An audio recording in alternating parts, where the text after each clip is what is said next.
நாம் எல்லாம் ஒரு தாய் குடும்ப உறவுகள், நாம் எல்லாம் ஒரு மொழி குடும்பத்திலிருந்து பிரிந்தவர்கள் என்கிற ஒரு அண்டை மாநில நட்புணர்வை திரைத்துறையில் போற்றுகின்ற வகையில் சொன்ன கருத்துதான் தாய்மொழி தமிழ் மொழியிலிருந்து பிரிந்ததுதான் கர்நாடகத்தில் பேசப்படுகின்ற கன்னட மொழி என்கிற கருத்தை அவர் பதிவு செய்தார். இது எந்த விதத்திலும் தவறான கருத்து அல்ல. ஆனால் இதற்காக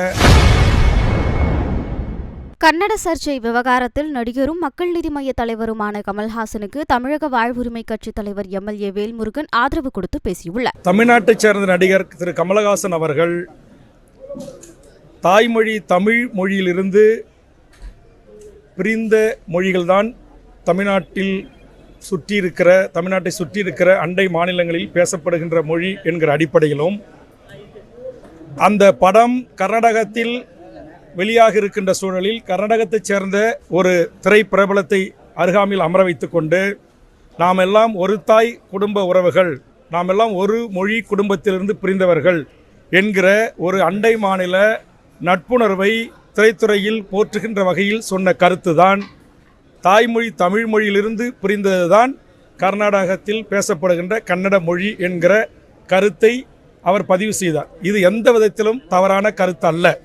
ஆனால் இதற்காக கர்நாடகத்தினுடைய காங்கிரஸ் முதலமைச்சர் சீதாராமையா அவர்களும் துணை முதலமைச்சர் திரு சிவக்குமார் அவர்களும் பாரதிய ஜனதாவினுடைய எதிர்க்கட்சி தலைவர்களும் அமைச்சர் பெருமக்களும் தொடர்ந்து கன்னடர்களாகிய எங்களை அவமானப்படுத்தி விட்டீர்கள், அசிங்கப்படுத்தி விட்டீர்கள் என்று மொழி உணர்வை அங்கு தூண்டி அதன் ஊடாக ஒரு அரசியல் லாபத்தை தேடுகிற அந்த முயற்சியை மிக வன்மையாக நான் கண்டிக்கிறேன். அதோடு அரசியல்வாதிகள் அந்த பணியை செய்தார்கள் என்றால் அடுத்த சில நிமிடங்களில் அங்கிருக்கிற கர்நாடக மாநிலத்தில் இருக்கிற கன்னட அந்த பிலிம் சேம்பர் என்று சொல்லக்கூடிய திரைத்துறையினரும் மிக கடுமையாக கமல்ஹாசன் அவர்களை எதிர்த்து தமிழர்களுக்கு எதிரான வக்கரமான வார்த்தைகளை வெளியிட்டிருக்கிறார்கள். இதை மிக வன்மையாக நான் கண்டிப்பதோடு அவர்கள் இதுபோன்று நடந்து கொள்ளக்கூடாது என்பதையும் நான் கர்நாடக மாநிலத்தில் இருக்கிற திரைத்துறையிற்கு வேண்டுகோளாக வைக்கிறேன்.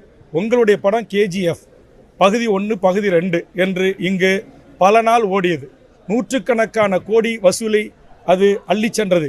எங்கேயாவது தமிழர்களாகிய நாங்கள் அது கர்நாடகத்தைச் சேர்ந்த ஒரு சூப்பர் ஸ்டார் நடித்த படம், அந்த படத்திற்கு இப்பொழுது கொட்டி கொடுக்கிறீர்களே என்கிற கேள்வியை எந்த தமிழனும் இங்கு எழுப்பவில்லை. ஆனால் இன்றைக்கு கன்னட வேதிய கும்பல்கள் 300 கோடி ரூபாயை நீ இன்றைக்கு 3 மடங்கு சம்பாதிப்பதற்கு கர்நாடகத்தில் உன் படத்தை திரையிடுகிறாயா, நீ பகிரங்கமாக மன்னிப்பு கேட்கவில்லை என்றால் நீ தெருக்கோடிக்கு தான் செல்ல வேண்டும் என்று சொல்லி திரையரங்களை அடித்து நொறுக்குவது, அந்த பதாகைகளை கொளுத்துவது, கமல்ஹாசனை இழிவு செய்வது என்று கூறிக்கொண்டு ஒட்டுமொத்த உலக தமிழர்களின் தாய்மொழியான எங்கள் தமிழ் மொழியை அவமானப்படுத்துவதை ஏற்றுக்கொள்ள முடியாது. செய்திகளை உள்ளது உள்ளபடி தெரிந்து கொள்ள ரெஃப்ளெக்ட் நியூஸை சப்ஸ்கிரைப் பண்ணுங்க.